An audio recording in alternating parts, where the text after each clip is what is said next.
Ryan McCaffrey here in this segment of my IGN Unfiltered interview with Richard Garriott, aka Lord British. The longtime Ultima RPG designer talks about his early game development career. Let's take a listen.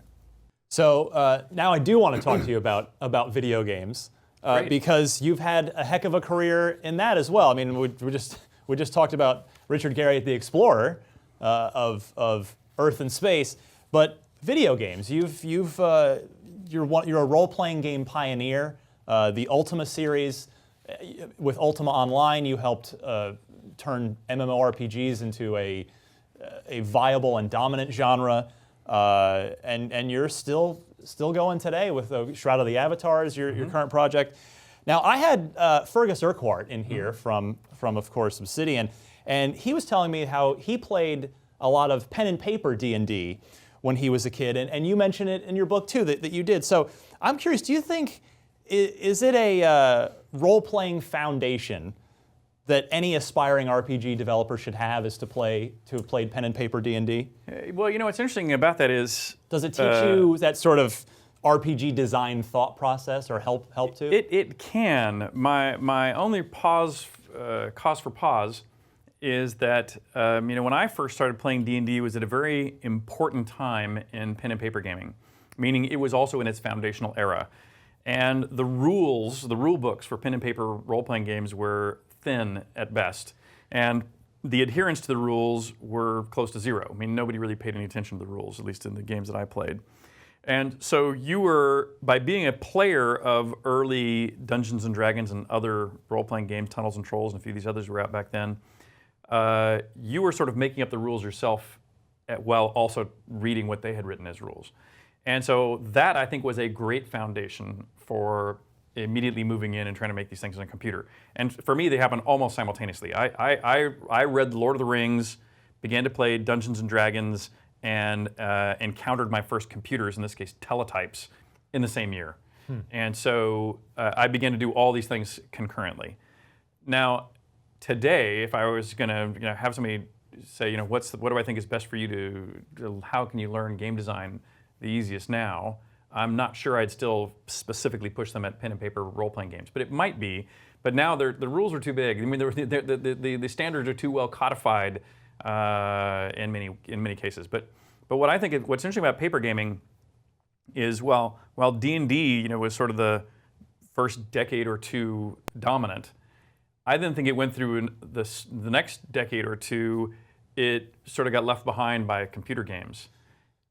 What I find fascinating about today is not only D&D, but lots of other pen and paper games, including pen and paper role-playing games, have re-emerged with a much stronger rule set, and actually I think are not only better games to play. I enjoy playing them as a player, much better than I did in the middle era, but I think are also much more informative to game designers today to realize how people can simplify these rules and really pull out the essence of something you can sit down, play around the table, get into it quickly without having to learn too much, and actually complete something versus have to play it 3 or 4 nights in a row to really make any progress. So you started just, you're a one-man. I mean, most games were made by one person back then. You start figuring out everything. You're writing the game, you're programming the game, you're doing whatever art you can, and you're in fact even selling the game yourself. You're putting them in plastic bags and selling them at the local, I guess, computer or hobby store. Yep. And so it's a whole one-man thing, but you start to have some success with this. People start enjoying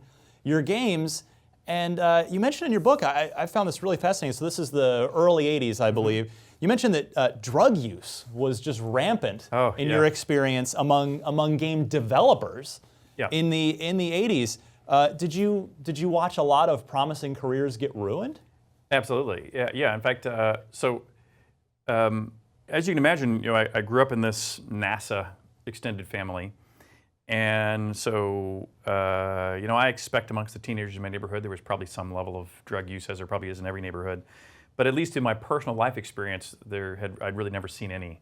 I saw some people drinking in high school, and maybe people smoking something in high school, but that was extremely limited and not prevalent by any means.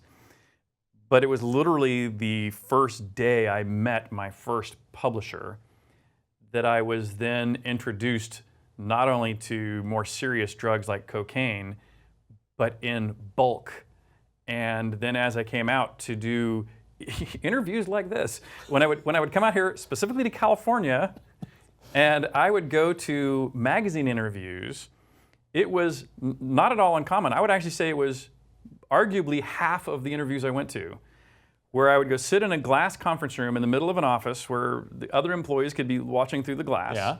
And the owners and interviewers of the magazine would be scratching out lines of cocaine on the conference table for, just having a bump prior to the interview we were about to do. And it was incredibly surreal to have come from this incredibly sheltered super science background. Right, well, all these scientists and astronauts around. And now you're in this completely wild, and even if you say, put the drug use aside, then let's just move on to the next level down, call it alcohol. The drunken debauchery that was also rampant amongst those who decided they didn't want the heavier drugs was also incredibly prevalent. And there were principles of public gaming companies that were selling drugs to their employees. Now, if you think about that, think about being, you're the founder, majority owner of a public gaming company selling illegal drugs to your employees. Peter Moore coming in here and selling your cocaine. You're going. You have one disgruntled employee, they're going to put you in jail forever. And so it was, it was shocking. And it went on all through the 80s. It ran its course, and I haven't seen anything like that since.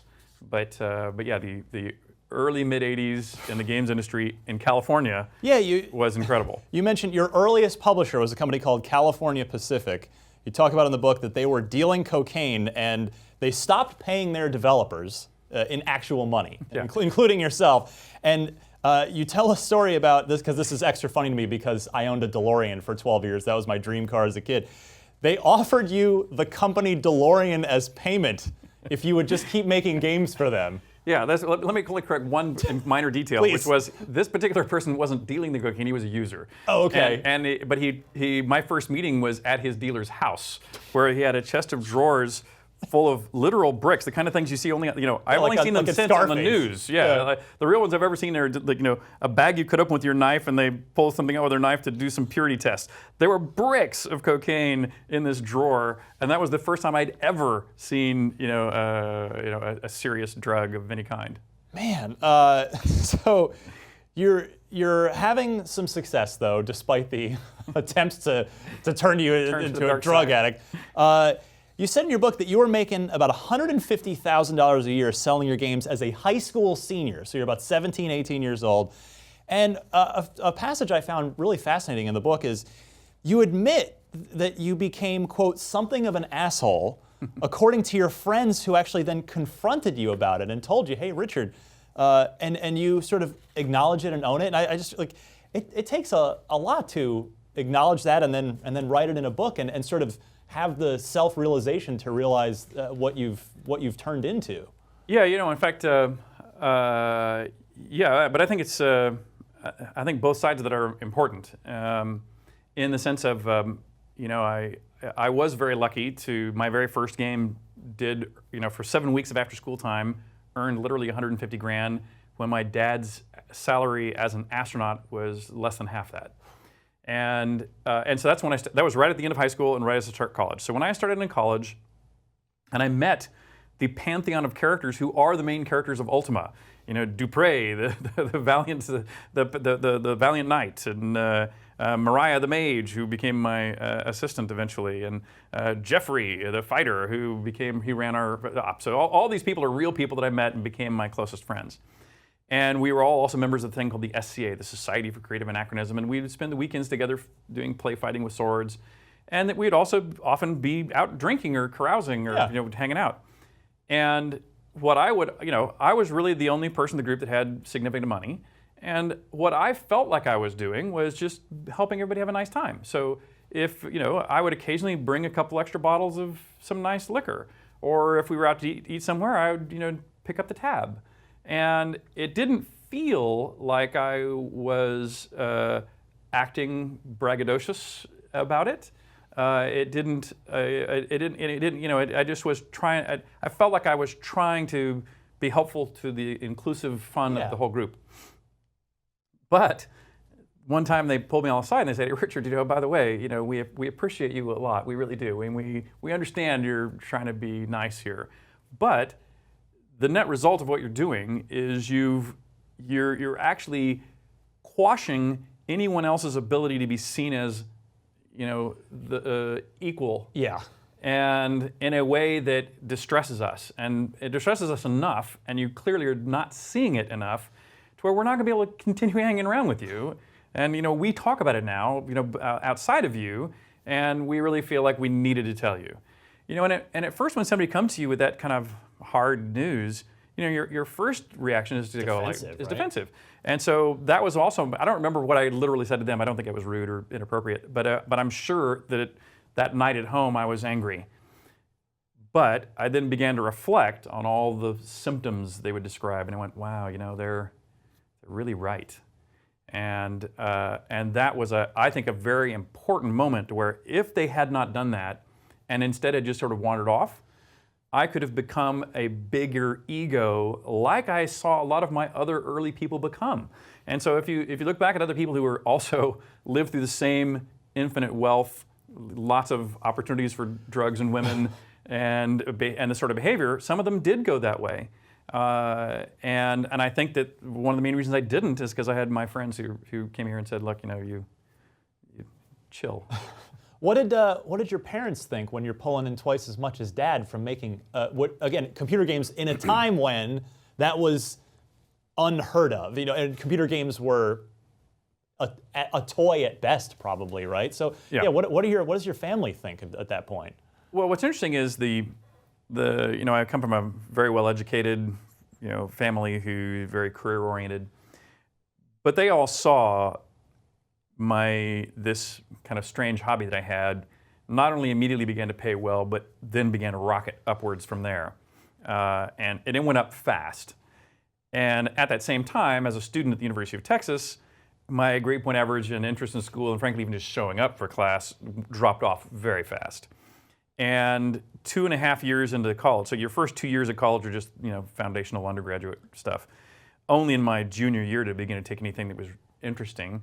And in this case, one class worth noting was I took a 6809 programming class. And so I am professionally at night programming on a 6502 as arguably one of the best programmers on earth in some sense of the word.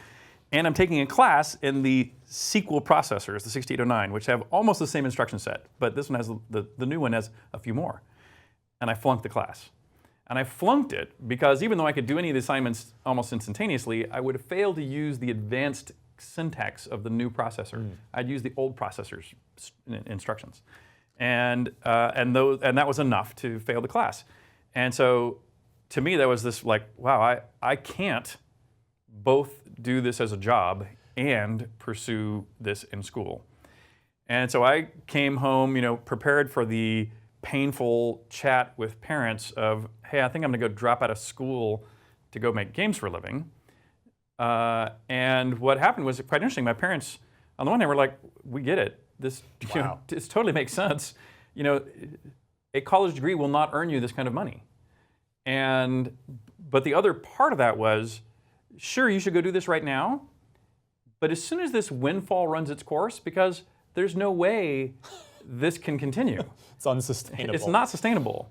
And so when this runs its course, you can go back to school, finish your degree, and go get a real job. Of course, that was 30, 40 years ago now. They're still waiting. They're still waiting. So, well, that actually brings me right to my next question is, in the book you said, quote, it never occurred to you that this could be a career. So what did you want to be when you grew up? Well, this happened before I could really make that decision. I knew the things that were sort of the family railroad pushing towards, but I also knew I really wasn't that interested in them. So my father had multiple doctorate degrees and became an astronaut. My mother has multiple master's degrees. My eldest brother became literally a doctor. My next older brother, who became my business partner, has multiple master's degrees. Almost everybody in engineering or science. And so I was going into engineering and science. So I was pursuing that as sort of the expectation. Family legacy. Family legacy. Just this is what you do. But I was already the third of 4 kids, and my brothers that were ahead of me were track stars, winning track medals, were straight A students, and I was not. I not only had no interest in competing at sports at that level, even if I could have, I just didn't want to have that pressure. And the same thing was true for academics. I just was not interested in having a letter grade. And so I did not get particularly good scores in school. But what I did do in school is, and this one I give my mother credit for, starting my kindergarten year in school, our school system did science fairs, local and district and all the way up to nationals, internationals. And my mother took me out in the backyard in kindergarten and had me follow around this wasp called a cicada killer. And we watched it go and catch a cicada, and we watched it take it into its underground burrow and lay eggs on it. And we dug up the burrow and put it in a little terrarium where we could see half glass through it, and we watched the babies emerge and eat the living but paralyzed cicada and then emerge as full-size cicada killer wasps. And that became my kindergarten science fair project. Wow, you're 5 at that point. And by the way, my daughter's about to be 5, and I'm going to like, how can I beat this? I have a 5-year-old now, and that's blowing my mind. My mother gave me that was like the best gift ever, because not only did I, of course, I really knew that down. I mean, I loved it, I knew it, I presented it well, won first place, but I won first place in basically, not quite literally, but almost every science fair after that. So even though my grades were B's and C's, that was a catalyst for you, basically. Science fair, I rocked. So independent projects, I rocked, and that all the way up to when my first schools had teletypes, they knew that I could do this on my own. I didn't need a teacher, I didn't need assignments, I didn't need a career. They let me have my own classrooms to just study myself and do my own projects all the way through school. That's great. I mean, that's for them to recognize that and just afford you the freedom to continue to better yourself. So that independent study path sort of became my path starting very early. So you're becoming more successful at games, and you build a big, beautiful house in Austin with secret rooms and all kinds of crazy stuff in it. Mm-hmm. Was that sort of always, is that the 5-year-old sort of dream coming true there? Like, I'm going to build a cool house. Oh yeah, absolutely. So what's funny is only after I built that house did I find this manila envelope. I'm also a pack rat. I've kept every scrap of paper that ever put any design of anything on. But that's so many stacks of paper that I never refer to most of them, and I don't know what's in most of those stacks. Yeah. I'm sort of a hoarder, but with enough room to store it. So it's not hoarding. So it doesn't count as hoarding if it's on an organized shelf in a warehouse, I think. And but after I built that house, I found this design for my dream house, which was basically what I built. I mean, it had a observatory on the top, secret passageways, dungeon underneath, indoor pool with a waterfall and a cave. All these things were on that list. And so yeah, that was definitely my childhood man cave, design that I eventually manifested. That's so awesome. In fact, and then you wrote another one of the thing I was probably the most surprised about with your book is that it wasn't just about video game design or video game development or space. You have a bunch of you've had a life with all kinds of crazy cool stories. One of them that I wanted to ask you about is a man broke into this house at night while you were asleep at one point. You heard him, you get up, you call the police, and it's Texas, you've got some weapons in the house. I mean, and the police told you have an Uzi. An Uzi, which is like, to me, that's like a video game weapon. Right. But you've got one, and so you're on the phone with the police, and they told you could shoot him with the Uzi. Yeah, well, they told you if he moves, go ahead. I'll back up. I'll give the story. So let me fill in a few gaps. So I'm sure all of you can remember the night the comet Shoemaker-Levy crashed into Jupiter. And most people won't remember that, of course, but I do. Because that night, 15, 20 years ago, there was a comet that broke up into 9 pieces, crashed into Jupiter, made these dark spots on it. The comet was called Shoemaker-Levy. That night is one of the rare nights to use your telescope and look up and see Jupiter. I invited some friends over. We watched the little black spots. They all went home. But after they go home, which was 8 or 9 o'clock in the evening, I left my front gates open, which was unusual. And my house is darkened because we use the telescope, which is unusual. And then at midnight, after I'm alone, at home alone, in bed, somebody knocks on the door. And so my first thought is, this is somebody who's coming to my stargazing party late. Oh. And so I go to the window, with a bathrobe and my underwear, and I look out the window to see if it's somebody I recognize. So I want to see if I want to go down and answer the door, and I don't recognize who they are. And they're somebody wearing a baseball cap and a Rolling Stones T-shirt and shorts and shoes And so I'm going like, okay, well, I don't know him, so now I'm really not going to go answer the door. I eventually try to get him to leave, and one of the things I do to try to get him to leave is close the front gates, which I can do from a remote. And they appear to leave. They go to the front edge of my property, hop the fence, I watch for another 10 minutes, I assume they're gone. 3 o'clock in the morning, crash of breaking glass. So I'm going, this person's been casing my house for 3 hours, they're here to rob it. If I just go make some noise, they'll probably take off running. And I go to a window where I can see where they've just thrown this rock through my window and they're about to enter the house, and I go to bang on the window and smash, I break the window, which means I can now talk to them, and I say, get the F word out of my house.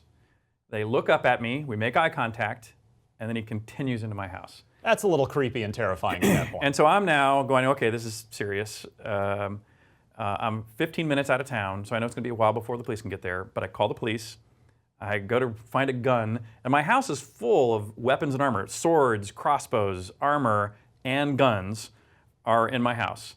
And I've never thought of any of them as home defense. They're just part of the pantheon of cool collectibles. Yeah. But I now need to find a gun that I have ammunition for. And the only reason I ended up with a Uzi was purely by chance. It was just the first match that I found of something I could reliably load. And then I'm sitting here, at the door to the master bedroom with the police saying, well, this guy knows that I'm talking to you. You can hear me probably right now as I'm having this conversation. What do I do? Because it's going to be you just told me it's going to be 15 minutes before you can be there. Yeah. And they said, Mr. Garriott, if this man is in your house and you feel threatened, you can shoot him. Not you can, you shoot him. He's in your house, you feel threatened, you shoot him. I was like, okay. I then hear him still downstairs, and he's like talking to somebody, so now I think maybe there's multiple people in my house. I go to the top of the stairs, he eventually starts walking up the stairs, and maybe 2 to 3 arm lengths away, he looks up at me, makes eye contact while I have a loaded gun aiming at his face, and I say, stop or I'll shoot. He stops.